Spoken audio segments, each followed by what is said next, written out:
Hello friends, welcome to my YouTube channel Bongraja. আজকে তোমাদের জন্য নিয়ে এসেছি নতুন একটা ভিডিও। আজকে আমাদের পাড়ায় মনসা শীতলা পূজা। তো এটা হচ্ছে প্রত্যেক বছরের চৈত্র মাসে এই পূজাটা হয়।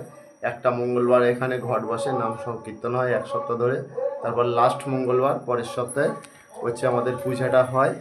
পূজা আজকে মঙ্গলবারে, যেহেতু মনসা শীতলা পূজা, তাই আজকে আমাদের হচ্ছে কিনা পান্তা, সকাল থেকে রান্না বন্ধ, পান্তা খেতে হবে। তো যাব মন্দিরে পূজার ওখানে, পূজাটা তোমাদের সবাইকে দেখাচ্ছি। আর তার সঙ্গে চপ নিয়ে আসতে হবে, আজকে চপ পান্তা খাবো।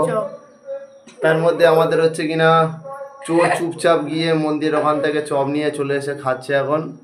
আমাকে দেয়নি এখনো, না থাক, আমি যাবো মন্দির থেকে ঘুরে আসবো তারপর। তো হচ্ছে দেখতে থাকো আমাদের পূজা। তো দেখা হচ্ছে মন্দিরে গিয়ে।